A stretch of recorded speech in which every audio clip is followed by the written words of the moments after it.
Good morning! Welcome back to my channel. At ang gagawin po natin ay ubi marble cotto cheese. So yon, mag-start na po tayo.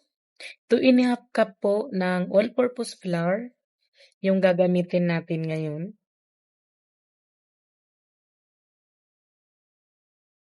Ayan. Then maglalagay po tayo ng asukal, syempre. Yung asukal po 1/4 yan. So i-try ko lang dito sa cup kasi may magtatanong yan for sure kung ilang cup yan. So 1½ cup po ang 1/4 kilo na sugar.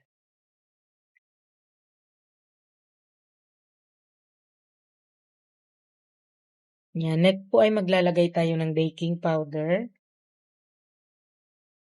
2 tablespoon po ng baking powder yung ilalagay natin.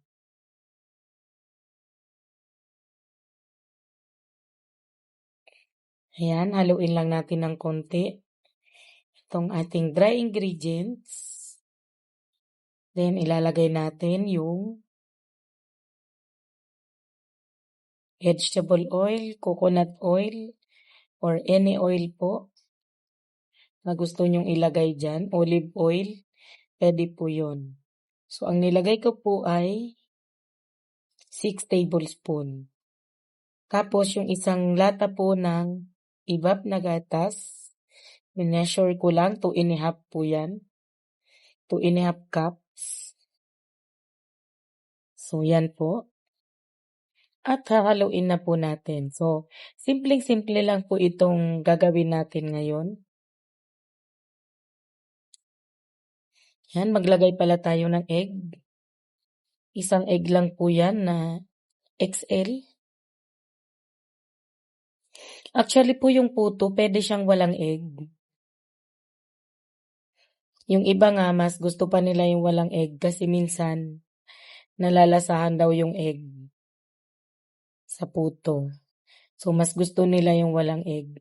So, pwede ka pong di maglagay ng egg. Actually, yung gatas rin po, pwede mo rin yung i-replace ng tubig. Yung iba talagang mga puto, asukal lang talaga yan, baking powder, saka tubig, saka flour. So, yun, haluin lang natin mabuti.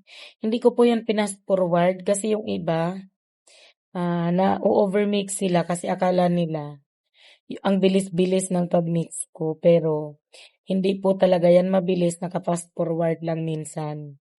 So, ngayon, hindi po siya naka-fast forward. Ayan, at ito pong ating mixture ngayon ng puto ay sasalain natin kasi para maganda yung magawa natin. Makinis yung ating puto. Dapat ganun. Ayan.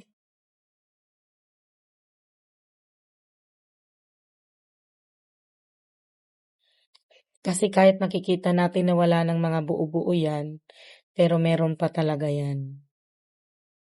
Kaya kailangan nating salain siyang maigi para mas maganda yung resulta. So yan, yung ating mahiwagang salaan ng ating mixture ng puto.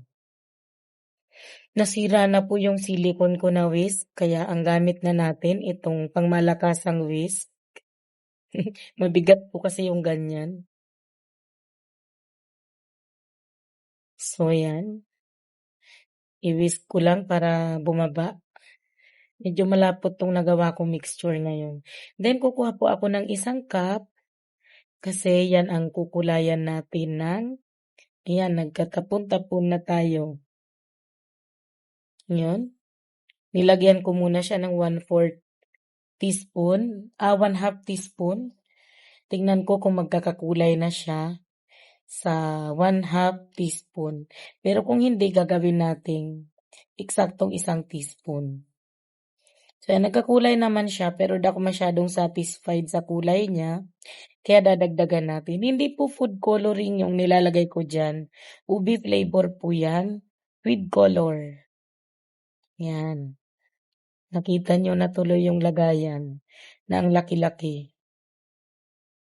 So, dinagdagan ko po siya kasi gusto ko violet na violet siya.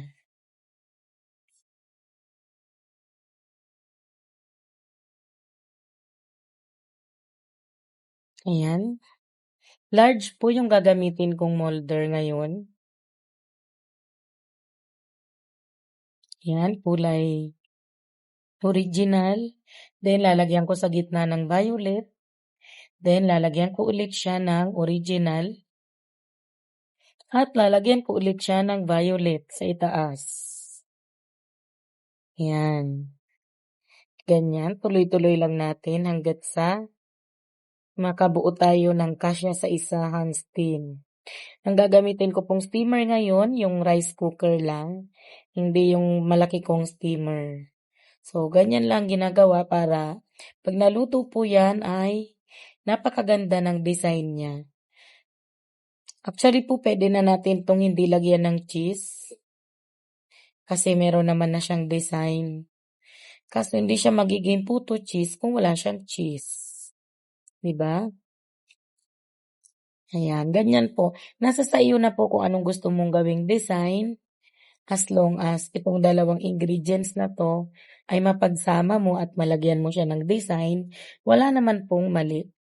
So, kung anong magawa mo, yun na yung perfect para sa inyo. Diba? So, ganyan lang. Tuloy-tuloy lang yan sa paglagay. Yan. Di po tayo gumamit ng tubig ngayon sa pag-mix natin itong puto mixture natin. Ang ginamit lang natin yung isang buong lata ng iba. So, ayan. Di-design-designan pa natin yan. Habang pinapakulo natin yung tubig. Kasi kailangan ilalagay mo yan kulong-kulo. Kasi babawasan mo yung heat. Usually po kasi medium heat lang ako or low heat sa pagluluto talaga ng puto. Hanggang doon lang ako lagi. Hanggang medium lang. Ayan, di ba? So, kung may mas maganda kang design na alam dyan sa ginagawa ko, pwede mo yung i-apply kung anong alam mong design. Yan. Ganyan lang sa akin. Simple lang, pero pag naluluto siya, maganda na rin naman siya. Yan. So, okay na to. Hindi na po ako ngayon maglalagay ng cloth sa steamer. Yan. At ang cheese ilalagay ko po mamaya. Ayan. After ng 8 minutes. Kaso medyo nag-fail po ako sa cheese na nabili ko ngayon kasi di ko alam kung bakit. 5 minutes na po yan na tinakpan ko, hindi siya natunaw.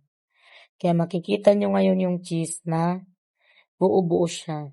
Siguro po ay dahil sa sobrang kakapal ng paghiwa ko ng cheese or di ko lang talaga alam, baka sa brand ng cheese. Kaso ganun din naman yung brand ng mga nakaraan. So kung mapapansin nyo po, tapos na yung unang salang natin. Pero yung cheese niya talaga, hindi talaga na-melt. So pagpasensyahan nyo na yung cheese na yan. Anyway, hindi naman kasama sa recipe yan. Toppings lang naman yan. Pagpasensyahan nyo na yung cheese na yan kasi ayaw niya talagang ma-melt. As in, buong-buo siya sa ibabaw. So, ayan, ganun lang po kasimple yung ating ube marble puto cheese. So, napakaganda po niyang tingnan, di ba? So, pwede mo palang malaro-laro yung kulay at flavor ng puto. So, ito yung ating pang 28. Dalawa na lang po, tapos na tayo sa 30 days challenge natin. So, ayan, sa aking mga viewers po, maraming salamat. Ilan na lang po? Konting-konti na lang po, 50,000 na tayo. So, malapit na tayong mga lahati. So, ito na po yung ating finished product. Sabi ko nga po, yung cheese natin ay hindi natunaw. So, sana po meron na naman kayong natutunan sa akin sa araw na to na pwedeng-pwede nating pang negosyo